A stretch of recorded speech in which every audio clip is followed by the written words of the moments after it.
He married her to protect his fortune. But when the boardroom burned and his accounts vanished, he realized he'd just handed everything to the enemy in a wedding dress. Welcome back, my amazing family and friends. If you're ready to dive into this unforgettable story, hit that subscribe button and drop a comment telling me where you're watching from. Tomorrow, I'll bring you another incredible tale you absolutely can't miss. Let's get started, and don't forget to like and share to help our community grow. The mahogany desk had belonged to Victor Kane's grandfather, then his father, and for the past 12 years, to him. Its surface was clear except for a single manila folder that might as well have been a loaded gun. 72 hours, Victor said, his voice steady despite the tremor in his hands. That's what the board gave me. His lawyer, Gerald, loosened his tie, a tell Victor had learned to read over 15 years of cutthroat negotiations. When Gerald loosened his tie, the news was worse than expected. The Harrington clause is ironclad, Gerald said. Your grandfather built it into the company charter in 1952. No unmarried man over 35 can serve as CEO of Kane Industries. It was meant to ensure. He paused, searching for diplomatic phrasing. Stability. As a man with something to lose. Victor finished, his jaw tight. At 38, he'd built Kane Industries from a $200 million inherited company into a $3.2 billion empire. He'd sacrificed relationships, health, and any semblance of a personal life. And now some antiquated clause threatened to hand control to his snake of a cousin, Warren, who'd spent his trust fund on sports cars and model girlfriends. The irony burned like acid. His grandfather had created the clause to prevent reckless leadership. Now it would install the most reckless Kane of all. So I get married. Victor stood, buttoning his navy Tom Ford suit jacket. Through his office's floor-to-ceiling windows, Manhattan sprawled beneath him, a kingdom he refused to lose. How hard can it be? Gerald's expression suggested it could be very hard indeed. It can't be just anyone, Victor. The board will scrutinize every detail. She needs to be credible. Someone who fits the image of a Kane wife. Someone who won't embarrass the family name or tank the stock price. Victor's laugh was bitter.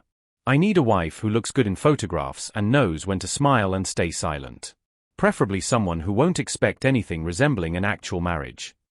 He'd spent his entire adult life avoiding emotional entanglements. Women wanted either his money or his last name, sometimes both. The few who'd claimed to want just him had wilted under the reality of 18-hour workdays and cancelled vacations for emergency board meetings. A wife would be another business acquisition. Clean, simple, mutually beneficial. I might have a solution, Gerald said carefully. There's a woman, Naomi Brooks. She runs a small non-profit, Equity First Foundation. She's educated, well-spoken, and... He hesitated. She needs money. Badly. Her organization is about to lose its funding. Victor raised an eyebrow. A non-profit director? The board will love that. Very charitable of me. The cynicism in his voice could have etched glass. What's the catch? She's particular about her independence. This won't be a typical arrangement. Gerald, I don't need a love match. I need a legal loophole with a heartbeat. Victor pulled out his phone. Set up a meeting. 3 days later, Victor sat in a cafe he'd never have entered otherwise, some trendy spot in Brooklyn with exposed brick and fair trade coffee. He was the only man in a suit, drawing stares from the laptop-wielding crowd in flannel and skinny jeans. When Naomi Brooks walked in, she wasn't what he'd expected. She moved with quiet confidence, her dark skin glowing against a simple cream blouse and tailored black pants. Her natural hair was pulled back in a low bun, professional yet unpretentious. But it was her eyes that caught him, dark, intelligent, assessing him with the same calculation he used to evaluate acquisition targets. She wasn't intimidated by him. That was unusual. Mr. Kane. She extended her hand. Her grip was firm, brief, businesslike. Ms. Brooks. Thank you for meeting me. Your lawyer was persuasive. She sat without waiting for him to pull out her chair, a small gesture that spoke volumes. Though I'll admit, when he explained your proposal, I thought it was a prank. Victor allowed himself a slight smile. I assure you, I take marriage very seriously. Do you? Her gaze didn't waver. Because Gerald explained you need a wife in name only to satisfy some archaic corporate charter. That doesn't sound like taking marriage seriously. That sounds like fraud. It's legal, Victor said smoothly. And it would be mutually beneficial. You need funding for your non-profit. I need to satisfy the board. We both get what we want. Naomi leaned back, studying him with an intensity that felt like being X-rayed. And what happens after? When you've secured your position? Quiet divorce after a year. You walk away with enough money to fund your organization for the next decade. I keep my company. Everyone wins. Everyone, Naomi repeated softly, something flickering in her expression, too quick for him to read. Mr. Kane, do you even know what Equity First Foundation does? He didn't. Gerald had mentioned it was a non-profit.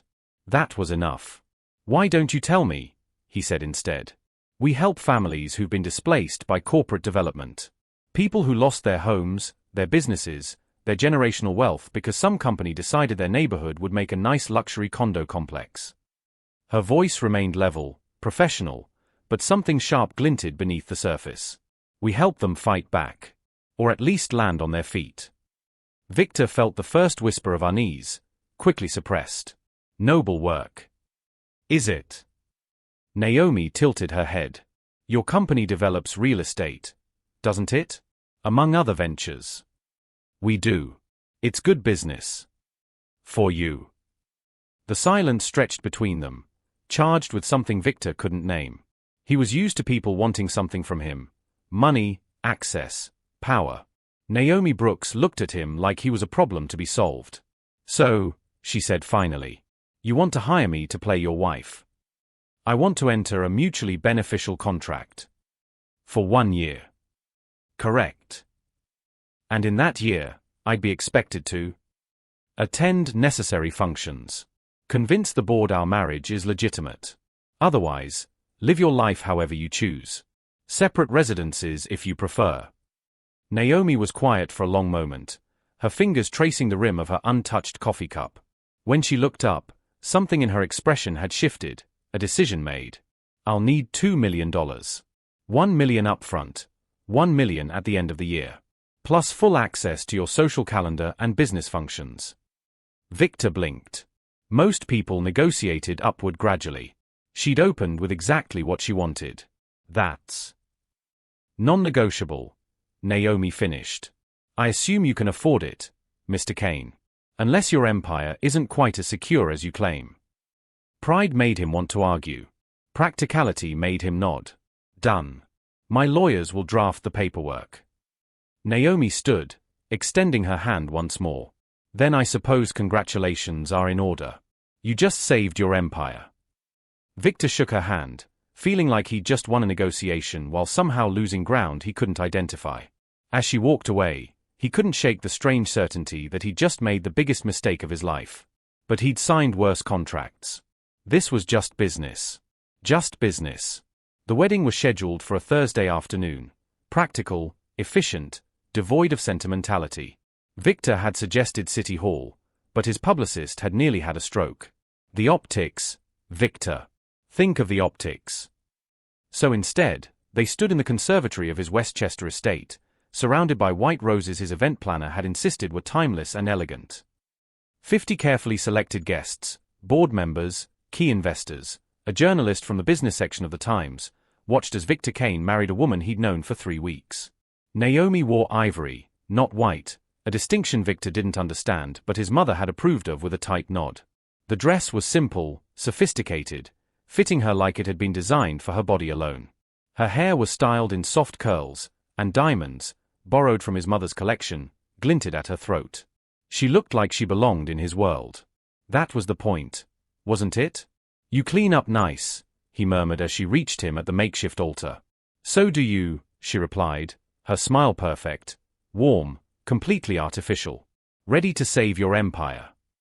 The officiant began speaking, something about love and commitment that felt obscene given the transaction they were conducting.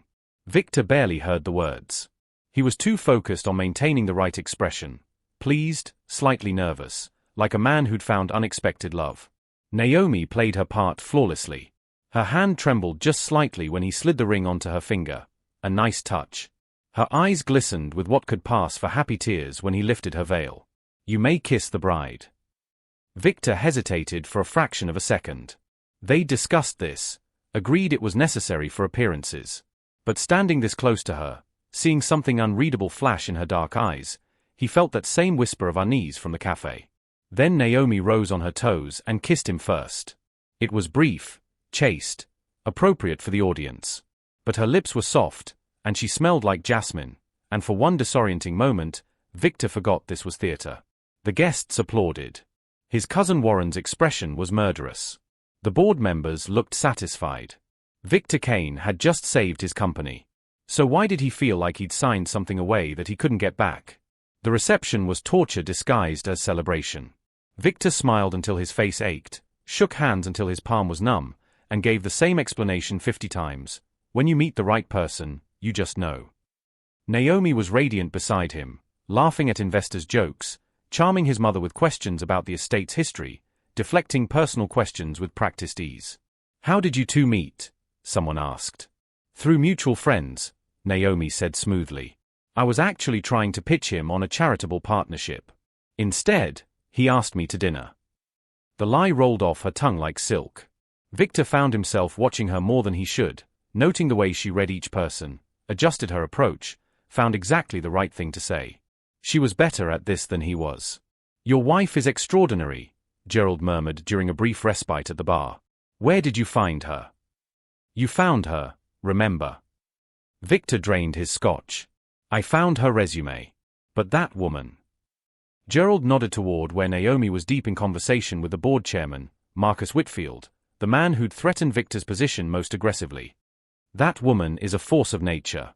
Whitfield looks like he wants to adopt her. Victor watched Naomi touch Whitfield's arm lightly, laugh at something he'd said. The old man was beaming. She's perfect, Gerald continued. Almost too perfect. Where has she been hiding? Running a non-profit in Brooklyn. Hardly hiding. Gerald's tone suggested he was thinking something he wasn't saying aloud. What? Nothing. I'm sure it's nothing. But Gerald loosened his tie again. Before Victor could press, his mother appeared, imperious in burgundy silk. Walk with me, she commanded, not requested. They stepped onto the terrace, away from the music and laughter. Eleanor Kane was 73, sharp as broken glass, and the only person Victor had never managed to deceive. She's not what you told me, Eleanor said without preamble. What did I tell you? That she was convenient. A solution to a problem. His mother's gaze was piercing. That girl is no one's solution. She's someone's reckoning. Victor's jaw tightened. I don't know what you mean. Don't you? Eleanor turned to watch Naomi through the conservatory windows. I've been a Kane for 50 years. I know what ambition looks like. I know what strategy looks like. She paused. That woman isn't here to save your empire, Victor. She's here to take it. That's ridiculous. She signed a prenup. She has no claim to. You think this is about money? His mother's laugh was dry. You've always been brilliant with numbers, Victor. But you've never understood people. Especially not people you've underestimated. You're being paranoid. Am I? Eleanor faced him fully. Did you even ask why she needed the money? What her foundation actually does? Why a woman with her intelligence and presence is running a small non-profit instead of building her own empire? Victor said nothing. He hadn't asked. It hadn't seemed relevant. She knows things, Victor. When she was talking to Whitfield, she mentioned the Riverside project. Specific details about the development timeline, the zoning changes, the families who were displaced. Eleanor's voice dropped.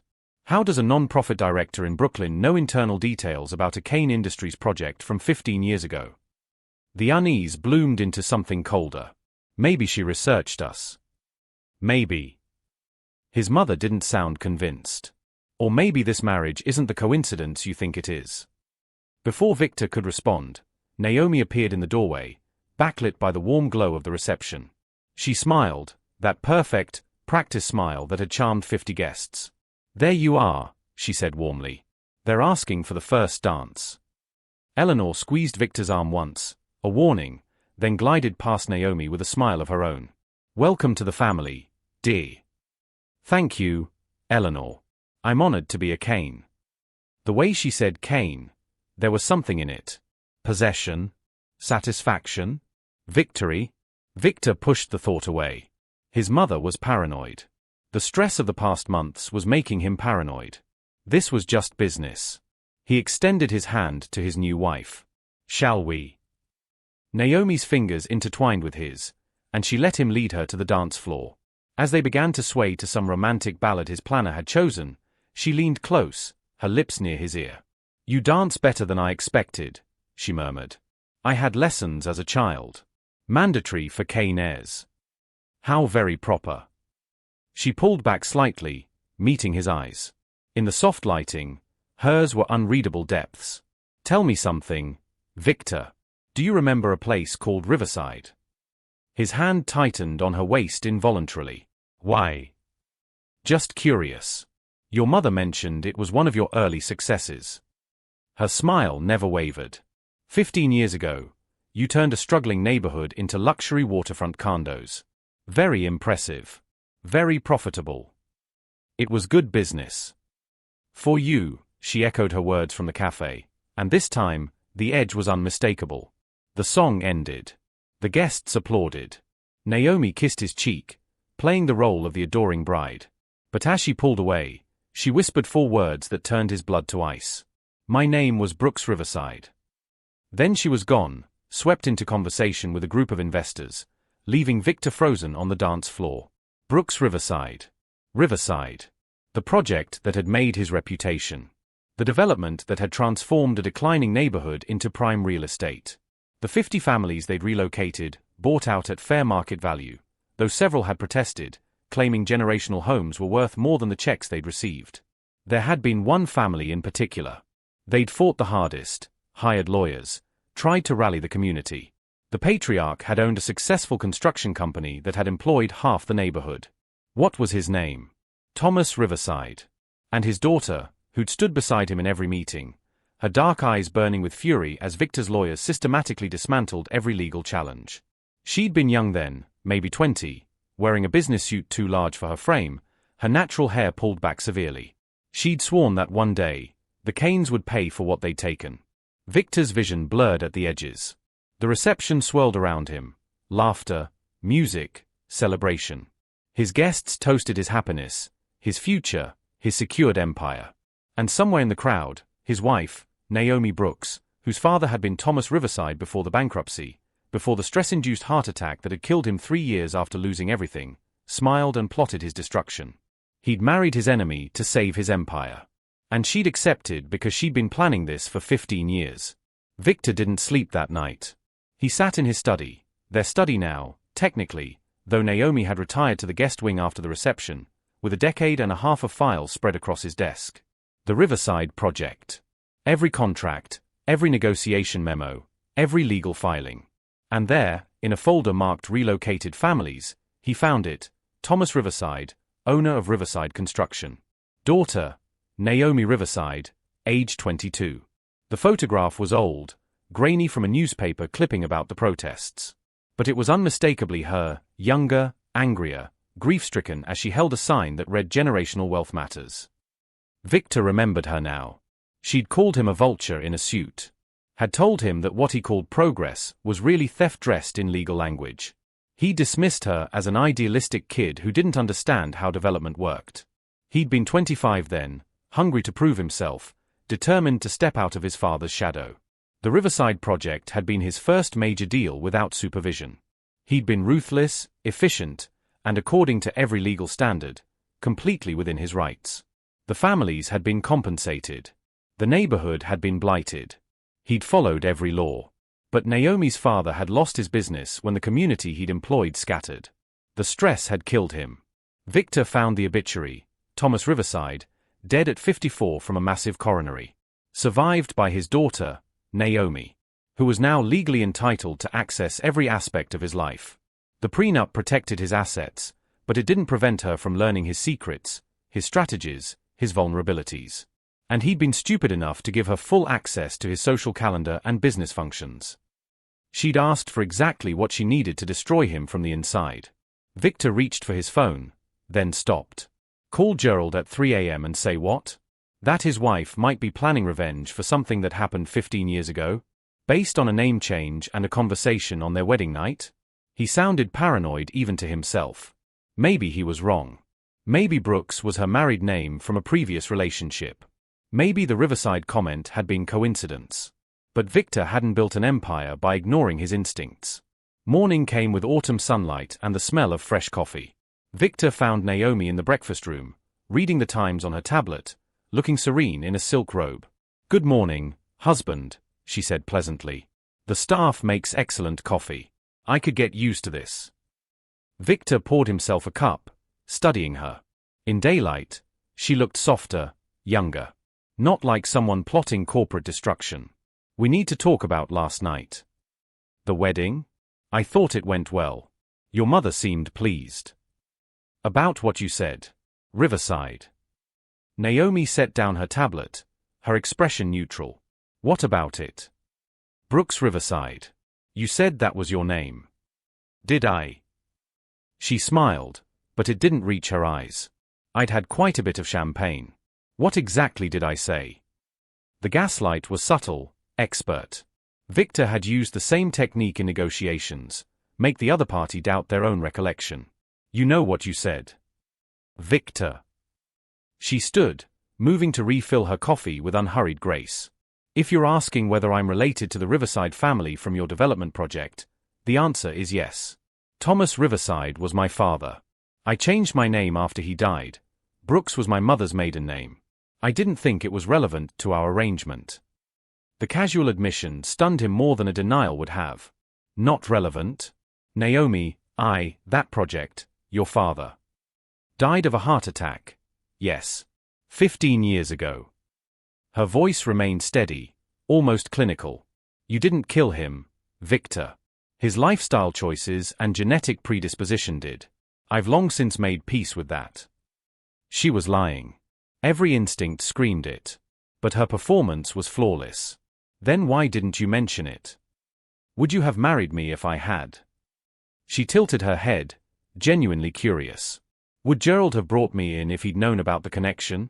I needed the money. You needed a wife." The past seemed counterproductive to mention. It was a perfectly logical explanation. Too perfect. "What's your real agenda?" Victor demanded. Naomi's laugh was light, almost pitying. "You've been a bachelor too long, Victor. You've forgotten that not everything is a conspiracy. Some things are exactly what they appear to be, a mutually beneficial arrangement between two practical people." She moved past him toward the door, then paused. "Oh, I'll need your schedule for next week. I told Whitfield I'd attend the board dinner. And I'm having lunch with your VP of Development, James Cartwright, on Tuesday. He was very interested in Equity First's work." The casualness of it, the way she was already weaving herself into his business operations, sent ice down his spine. "Why are you meeting with Cartwright?" "Networking. Isn't that what a good corporate wife does? Besides, he mentioned Kane Industries might be interested in more socially conscious development projects." "Good PR," he said. Her smile was knife-sharp. "You want me to be convincing as your wife, don't you? That means being interested in your work." She left him standing in the breakfast room, coffee forgotten, dread coiling in his gut. Over the next 3 weeks, Naomi became indispensable. She charmed the board members at dinners, remembering their wives' names and their grandchildren's colleges. She accompanied Victor to galas, her hand light on his arm, her laughter genuine sounding as she deflected questions about their whirlwind romance. She was also meeting with his executives. Lunches, coffee dates, casual conversations about corporate social responsibility. "Your wife is brilliant," Cartwright told Victor after one such meeting. "She's got ideas about community partnership development that could revolutionize our approach. We could actually do good while doing well." "What kind of ideas?" Victor asked carefully. "Profit sharing with existing communities. Job training programs. Local hiring initiatives. It would cost more upfront, but the long-term PR value," Cartwright was practically glowing. "She understands both the social impact and the business case. Where did you find her?" Where indeed? Victor started tracking Naomi's movements. He told himself it was prudent, not paranoid. She was meeting with his CFO, his general counsel, his head of PR. Always with plausible reasons. Always leaving them impressed, charmed, convinced she was an asset to the Kane family. And slowly, carefully, she was learning everything. Financial structures. Legal vulnerabilities. Ongoing projects. The private details that never made it into quarterly reports. When Victor confronted her after dinner where she'd spent an hour discussing international tax strategies with his CFO, she'd looked at him with wounded eyes. "I'm trying to be a good partner," she said softly. "I thought you'd appreciate me taking an interest in your work. But if you'd prefer I smile and stay silent, just say so. I can play that role too." The implication stung. That he was threatened by an intelligent woman. That his ego couldn't handle a wife who understood business. Maybe he was paranoid. Maybe his mother's warning had poisoned his perception. Maybe Naomi really was just an ambitious woman making the most of an opportunity. But then Victor noticed the pattern. Every executive Naomi had cultivated had been involved in the Riverside project. Cartwright had handled the development permits. The CFO had structured the buyout payments. The general counsel had crushed the legal challenges. She wasn't randomly networking. She was building a coalition. 6 weeks into the marriage, Victor received an email from an unfamiliar address. No subject line. Just an attachment, a scanned document from 2010. It was an internal memo he'd written to his father, outlining how they could expedite the Riverside acquisition by exploiting a zoning loophole that would devalue the properties by 40%. Perfectly legal. Ethically questionable. And something that would look devastating if leaked to the press, especially now that his wife was publicly championing equitable development. The email had no message, but the implication was clear. Someone had access to old files that should have been buried. Someone who knew exactly what they were looking for. Victor forwarded it to Gerald with shaking hands. Gerald called within minutes. "Where did this come from?" "I don't know. Untraceable email." "Victor." Gerald's voice was grave. "This memo, if it got out, combined with your current marriage to Thomas Riverside's daughter, the optics would be catastrophic. It would look like you knew exactly what you were doing. Like you destroyed that community deliberately." "I did everything by the book." "The legal book, yes. But this reads like..." Gerald paused. "Like you saw those families as obstacles, not people. The media would crucify you. The board would have grounds to question your judgment. And Naomi. What about Naomi? She'd look like either a victim or a hero, depending on how it spun. Either you deceived her about your past, or she's martyring herself by staying married to you despite knowing the truth." Gerald's sigh was heavy. "Either way, you lose credibility. She gains it." Victor's office suddenly felt too small, the walls closing in. "You think she sent this?" "I think someone who has access to 15-year-old internal memos and a vested interest in damaging your reputation sent this," Gerald said carefully. "How many people fit that description?" "One. Only one. What do I do?" "Find out what she wants. People don't go to this much trouble without an endgame. She's been methodical, patient. This memo, it's a warning shot. She's telling you she has ammunition. So I'm supposed to just ask my wife if she's blackmailing me?" "You're supposed to treat this like any other hostile negotiation," Gerald said. "Find her leverage points. Understand her objectives. Then neutralize the threat." Victor hung up and stared at his computer screen, at the memo that proved he'd been exactly as ruthless as Naomi claimed. Legal. Yes. Moral? That was a grayer area than he'd ever admitted. His phone buzzed with a text from Naomi. "Running late. Don't wait up. Dinner with the Women in Business Alliance. Love you." The casual "love you" felt like mockery. He waited for her anyway, scotch in hand, sitting in the dark living room like a villain from a noir film. When she came home past midnight, she startled at seeing him. "Victor. You scared me. Why are you sitting in the dark?" He turned on the lamp. In its glow, she looked beautiful, innocent, nothing like someone orchestrating his downfall. "Did you send me an email today?" he asked quietly. "An email? No, I don't think so." "Why?" "Someone sent me a document. From the Riverside project." Her expression didn't change. Oh. An internal memo. One that makes me look bad. Naomi set down her purse slowly, her movements deliberate. And you think I sent it? Did you? She walked to the bar, poured herself wine, took a long sip before answering. When she spoke, her voice was perfectly calm. No. But you know who did. I might have an idea. She turned to face him fully. Victor, there were 50 families displaced by your project. Dozens of people who lost homes, businesses, community ties. Did you really think I was the only one who still remembers? Who still has those documents? It was a non-answer that felt like a confession. What do you want? Victor asked, too tired to play games. Want? Your endgame. What you're building toward. Just tell me. Naomi studied him for a long moment, something shifting in her expression, calculation, decision, perhaps a trace of regret. I want you to be a better man than you were 15 years ago, she said finally. I want Kane Industries to stop treating communities like commodities. She paused. I want you to understand what you took from us. So this is revenge. No. Her voice was sharp now, the mask slipping. Revenge would be easy. Revenge would be leaking that memo, watching your empire crumble, walking away with my payout. This is something harder. She stepped closer. This is giving you a chance to make it right. By destroying my reputation? Turning my own executives against me? By showing you a different way forward? Naomi's eyes blazed. Every person I've met with has left excited about more ethical development. Your CFO wants to create community investment funds. Cartwright wants to train local residents for construction jobs.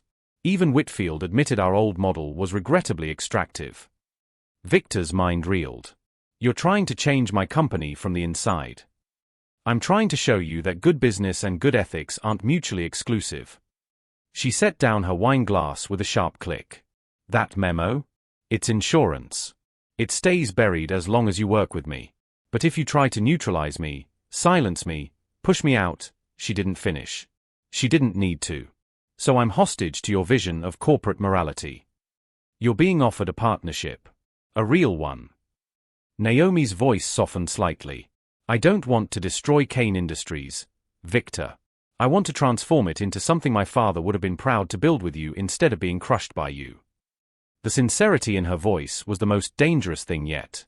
Because part of Victor, a part he'd buried under years of ruthless acquisition, wanted to believe her. But belief was a luxury he couldn't afford. The board meeting was scheduled for Friday. Victor spent the days before it building his counteroffensive. If Naomi wanted to play corporate warfare, he'd show her why he'd survived in this business for 15 years. He compiled his own dossier, every meeting she'd taken, every suggestion she'd planted, every executive she'd influenced. He documented her access to confidential information, her systematic cultivation of his leadership team, the convenient timing of that memo. He'd present it as a security concern, a potential conflict of interest. Nothing overtly accusatory, just enough to raise questions about whether his new wife should have such unrestricted access to company operations. Gerald reviewed the materials with a frown. This is solid, but Victor, are you sure you want to do this? She's trying to hijack my company. Is she? Or is she trying to improve it? Gerald removed his glasses, rubbing his eyes. I've looked at the proposals she's influenced. They're actually good. Innovative, even. The projected returns are lower in year one, but over 5 years, the community partnership model could increase both profitability and brand value by. You too. Victor stared at his oldest advisor. She's gotten to you too. She hasn't gotten to anyone. She's made compelling arguments. Gerald met his gaze steadily. Victor, I've known you since you were 23. You're brilliant, driven, and you've built something remarkable. But you've also been ruthless in ways that have cost us, opportunities we couldn't see because we were too focused on short-term wins. This is my company. Yes. And that memo proves you built it, at least partially, on the backs of people like Thomas Riverside. Gerald's voice was gentle but firm. Maybe Naomi's right. Maybe it's time to build differently. Victor felt the ground shifting beneath him. If Gerald was wavering, How many others had Naomi already won over? He went to the board meeting ready for war. The conference room on the 42nd floor had witnessed countless battles. Victor sat at the head of the table, his usual position, with board members arranged on either side. Naomi sat beside him. She'd been invited as his wife, a courtesy that now felt like a tactical error. Chairman Whitfield opened with routine business. Quarterly earnings, strong. Upcoming projects, promising. Stockholder concerns, minimal. Then he cleared his throat. Before we adjourn, there's been an informal proposal circulating. Nothing official, but several executives have suggested we consider a new approach to community development. He nodded to Cartwright. James, would you like to present? Victor's carefully prepared security concerns remained in his folder as Cartwright stood, pulling up a presentation titled Sustainable Community Partnership Model. It was everything Naomi had been building toward. Profit-sharing initiatives. Local hiring requirements. Investment in neighborhood infrastructure. Before and after projections showing slightly lower first-year returns but significantly improved long-term stability and public perception. Mrs. Kane has been instrumental in developing this framework, Cartwright said, smiling at Naomi. Her foundation's work provided a blueprint for how development can actually strengthen communities rather than displace them. The board members were nodding, asking questions. Interested questions, not dismissive ones. Victor watched his empire shifting in real time, and he had two choices: fight it or adapt to it. This would require significant restructuring, he said, keeping his voice neutral. New legal frameworks. Renegotiating existing contracts. It's not a simple pivot. Nothing worthwhile is simple, Whitfield replied. But given the current climate, increased scrutiny on corporate responsibility, changing consumer values, this could position Kane Industries as a leader rather than a relic. A relic. That's what his ruthlessly efficient model had become. A relic of an era when profit justified any cost. Victor looked at Naomi. She sat quietly, her expression unreadable, letting others champion her vision. She wasn't gloating. Wasn't triumphant. She simply waited to see what he would do. And suddenly, he understood. She hadn't destroyed his empire. She'd shown him that the empire he'd built was already destroying itself, slowly, through reputation damage, community backlash, an increasingly skeptical public. She'd offered him a lifeboat disguised as sabotage. But there was still the memo. Still the leverage she held over him. I'd like to hear from my wife, Victor said, surprising everyone, including Naomi. Since this framework is apparently built on her expertise. Naomi stood gracefully. If she was nervous, nothing showed. Thank you. I'll be brief. She pulled up a single slide, a photograph of Riverside before Kane Industries development. Small businesses. Multi-generational homes. A tight-knit community. 15 years ago, this neighborhood was considered blighted. The residents were offered fair market value for their properties. Legally, everything was done correctly. Victor's hands clenched under the table. But fair market value didn't account for generational wealth. For the construction company that employed 30 local residents. For the corner store that had been in the same family for 40 years. When this community was displaced, it wasn't just 50 families who lost homes, it was an entire economic ecosystem that dissolved. She advanced to the next slide, the luxury condos that replaced them. Kane Industries made $47 million in profit. The residents scattered. Several businesses folded. My father died 3 years later. The room was silent. I'm not telling you this for sympathy, Naomi continued, her voice steady. I'm telling you because that project, and others like it, represent a model that's no longer sustainable. Not ethically, not reputationally, and increasingly, not financially. Communities are fighting back. Cities are passing protective ordinances. Consumers are choosing companies that demonstrate genuine social responsibility. She pulled up financial projections. This new model isn't charity. It's evolution. It's recognizing that long-term prosperity requires partnership, not conquest. That the communities we build in should benefit from that building, not just endure it. Victor watched his board members. They were convinced. Hell, even Warren looked thoughtful instead of his usual smirking disdain. The question, Naomi said, looking directly at Victor, is whether Kane Industries wants to lead this change or be dragged into it by market forces and public pressure. She sat down, and the room erupted in discussion. Whitfield was enthusiastic.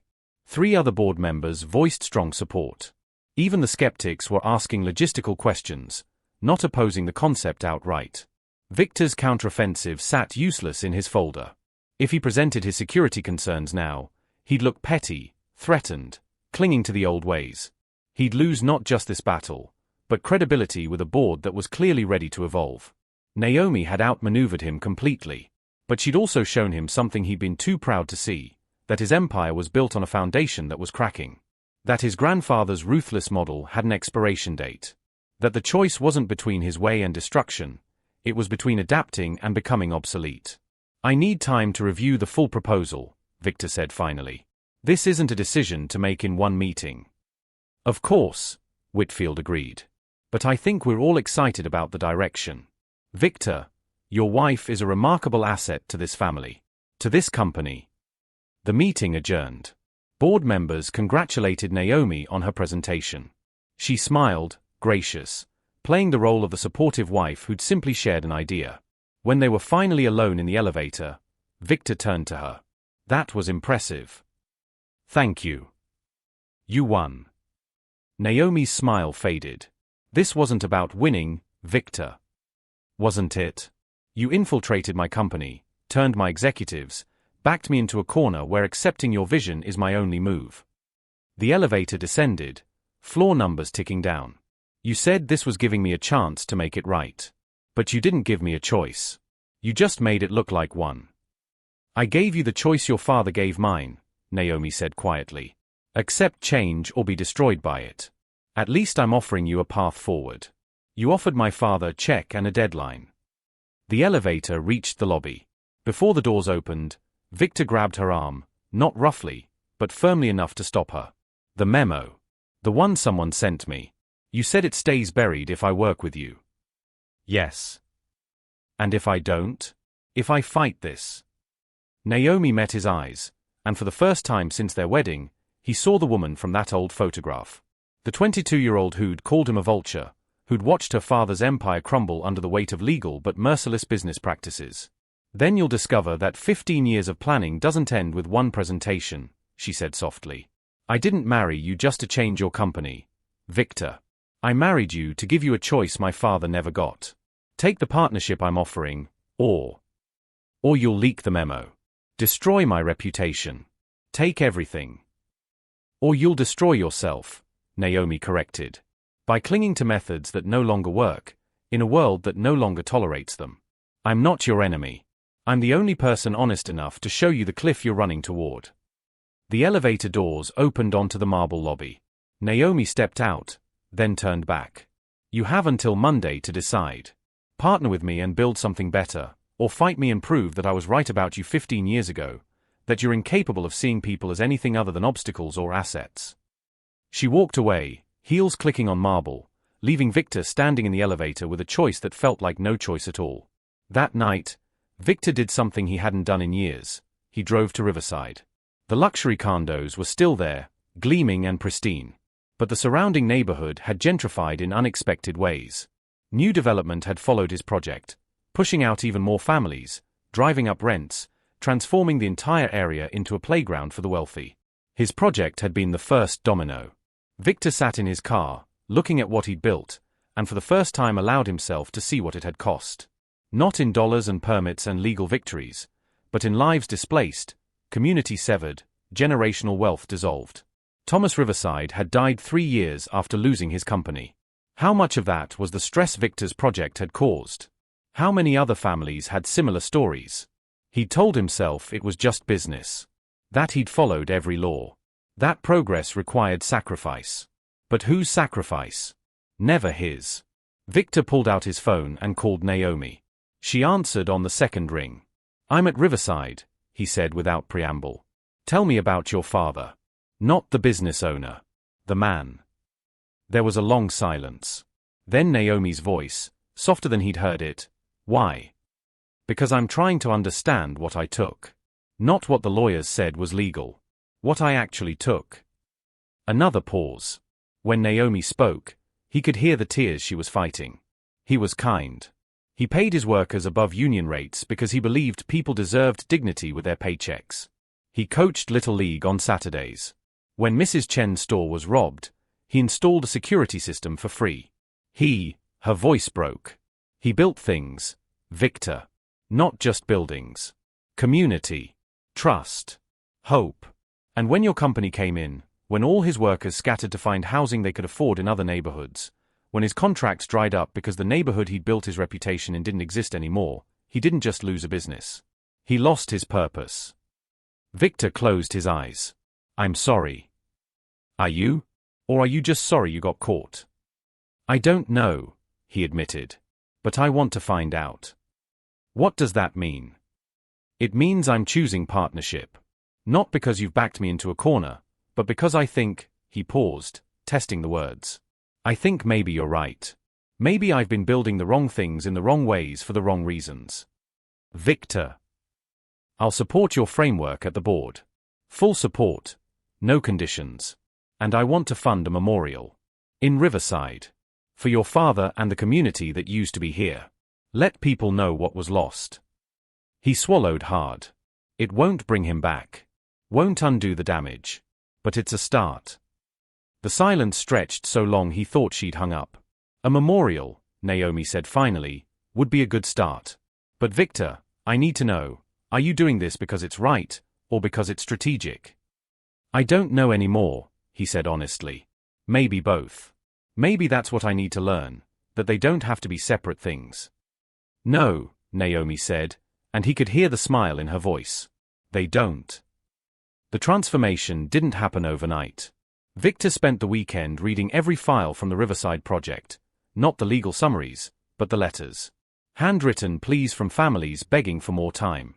Petitions signed by hundreds of residents.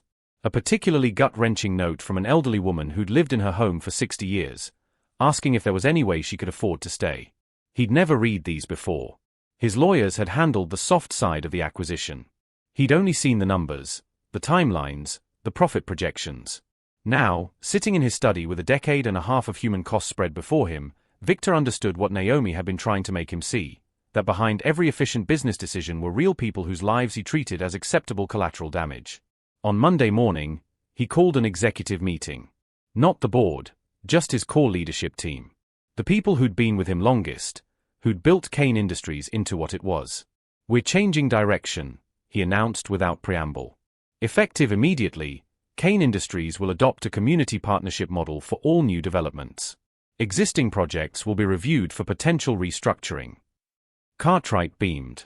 His CFO looked cautiously optimistic. But his COO, Patricia, a woman who'd been with the company since his father's era, frowned. That's a significant pivot, Victor. What prompted this? He could have blamed Naomi. Could have framed it as keeping his wife happy or good PR for the marriage. Instead, he told the truth. 15 years ago, I destroyed a community called Riverside to make my first major profit. It was legal. It was efficient. And it was wrong. He looked at each of them in turn. I've spent my entire career optimizing for profit and calling it good business. But I'm starting to understand that good business and good ethics aren't mutually exclusive, and when they are, we've been choosing wrong. Patricia's expression softened. I remember Riverside. I told your father we were moving too fast, that the community buyout was too aggressive. He said that's what winners do, they move fast and let others adapt. My father was wrong, Victor said. It was the first time he'd ever said those words aloud. And I've been perpetuating that wrong for over a decade. We're going to fix it. How? His CFO asked pragmatically. We can't undo completed projects. No. But we can ensure future ones don't repeat the same harm. And we can make amends where possible. Victor pulled up the proposal he'd worked on all weekend. I'm establishing the Thomas Riverside Community Fund with a $10 million endowment.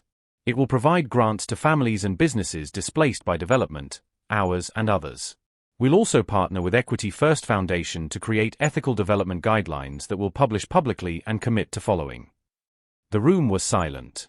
That's ambitious, Cartwright said carefully. It's overdue, Victor corrected. Patricia, I need you to lead a review of our last 5 years of projects. Identify anywhere we could have done better, where communities were harmed.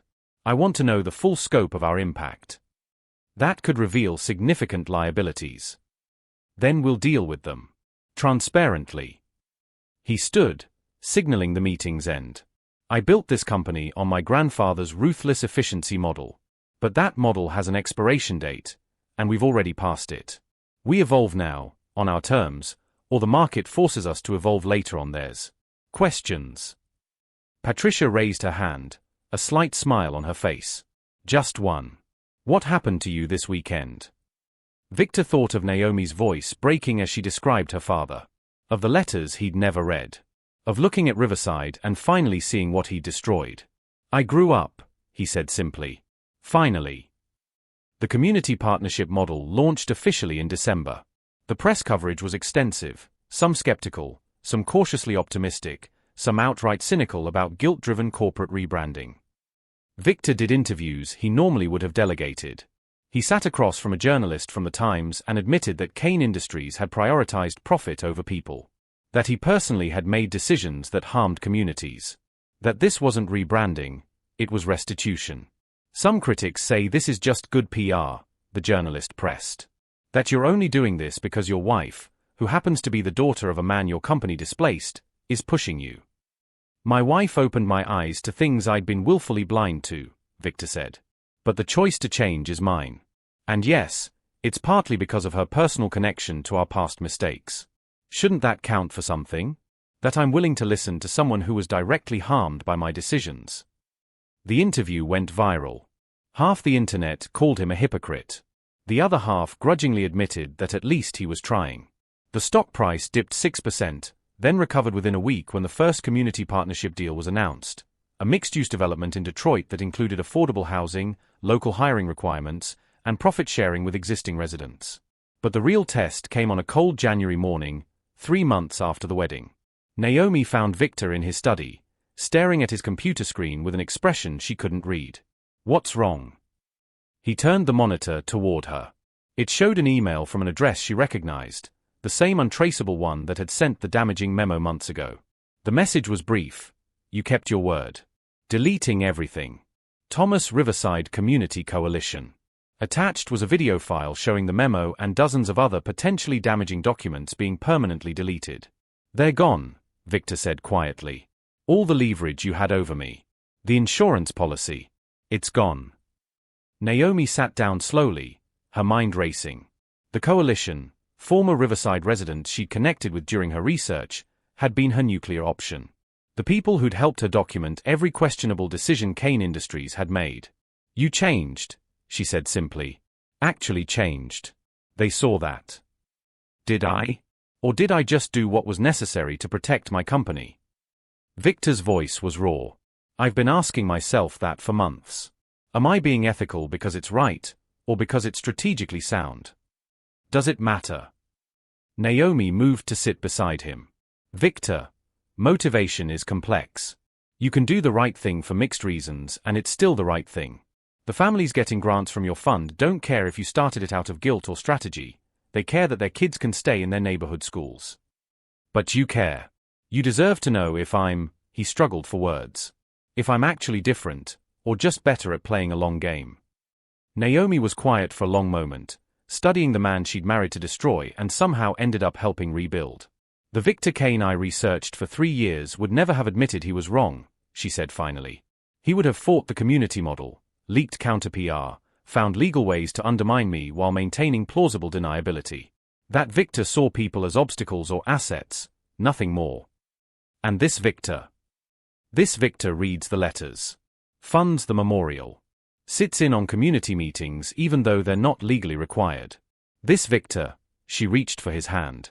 This Victor asked me about my father not to manipulate me, but because he genuinely wanted to understand what he'd taken. Victor's fingers intertwined with hers. Over the past months, their arrangement had shifted in ways neither had planned.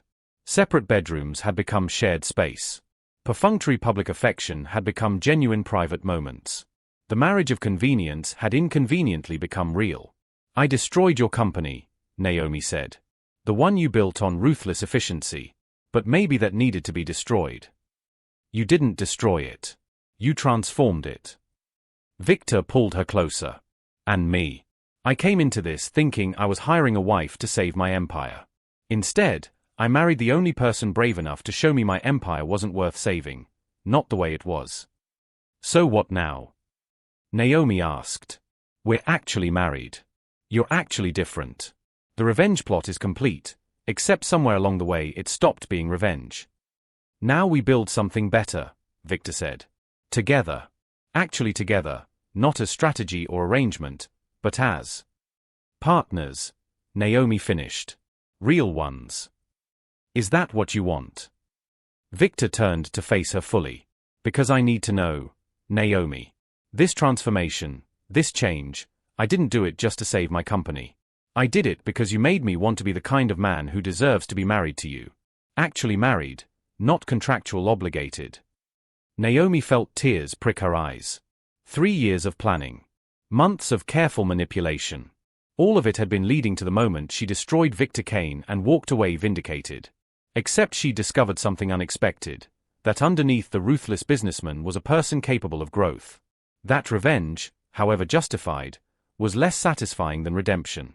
That she'd fallen in love with the man she'd helped him become. I spent 15 years hating you, she admitted. Planning this. Dreaming about the day I'd watch your empire crumble. And then you actually listened. Actually changed. And she laughed through tears. I didn't plan for that. I didn't plan for you becoming someone I could actually love. Love. Victor's voice was tentative, hopeful. Inconvenient, isn't it? Naomi wiped her eyes. I married you to destroy you. Instead, I fell in love with the man you were brave enough to become. Victor kissed her then, not for show, not for appearances, but because they'd burned down the empire he'd built on ruthless ambition and were building something better in its place. Together. 6 months later. The memorial dedication in Riverside drew a crowd of 300. Former residents, current community members, press, and Kane Industries executives all gathered to unveil the monument. It was simple, a bronze plaque listing the 50 families displaced in 2010, with Thomas Riverside's name at the top. Beside it, a community garden funded by the Thomas Riverside Community Fund, where neighborhood kids were already playing on new equipment. Victor stood at the podium, Naomi beside him, and told the truth. 15 years ago, I made decisions that were legal but wrong. I prioritized profit over people and called it good business. I can't undo that harm. But I can acknowledge it, learn from it, and commit to doing better. He looked at Naomi. My wife taught me that the measure of a person isn't whether they make mistakes, it's whether they have the courage to admit them and change. Afterward, an elderly black woman approached them. She'd been at the original protests, Victor remembered, one of the fiercest opponents of the development. Mr. Kane, she said formally. Then, surprising him, thank you. This doesn't bring back what we lost. But it acknowledges that something worth remembering was here. That we mattered. You did matter, Victor said, his voice thick. You do matter. And I'm sorry I didn't see that before. The woman nodded, then turned to Naomi. Your father would be proud. Not of the memorial, of you. For turning pain into purpose. As they walked back to the car, Naomi leaned into Victor. You know what the best revenge turned out to be? What? Not destroying you. Transforming you. Building something my father would have been proud to be part of. She smiled. Turns out victory isn't always about burning down empires. Sometimes it's about building better ones. Victor wrapped his arm around his wife, his real wife, not his strategic acquisition, and looked back at the community garden where kids played and former residents reconnected. He'd married her to save his empire. She destroyed it completely. And in its place, they'd built something worth so much more, a company with a conscience, a marriage with a purpose, and a future where profit and ethics weren't enemies but partners. Just like them. 2 years later, Kane Industries was named one of Fortune's most ethical companies for the 2nd consecutive year. The community partnership model had been adopted by 3 other major developers. The Thomas Riverside Community Fund had distributed over $40 million in grants. And Victor and Naomi Kane were expecting their first child, a daughter they'd already decided to name Eleanor Thomas Kane, honoring both his mother and her father. She's going to have quite a legacy to live up to, Victor said one evening, his hand on Naomi's growing belly. She'll have parents who understand that real power isn't about dominating others, Naomi replied. It's about lifting them up. That's a better legacy than any empire. Victor kissed his wife, grateful every day for the woman who'd been brave enough to tear down his world so they could build a better one together. He'd married her to save his empire. She'd destroyed it. And in doing so, she'd saved him. Victor and Naomi's story shows us that sometimes the greatest victories come not from revenge, but from transformation. Real change requires courage, the courage to admit when we're wrong, to listen to those we've harmed, and to build something better from the ashes of our mistakes. What do you think? Is it possible for someone to truly change after causing harm, or will they always be defined by their past actions? Share your thoughts in the comments below. We'd love to hear your perspective on redemption and second chances. Thanks once more for experiencing this journey with me. If this story touched your heart, please share it with someone who needs to hear it.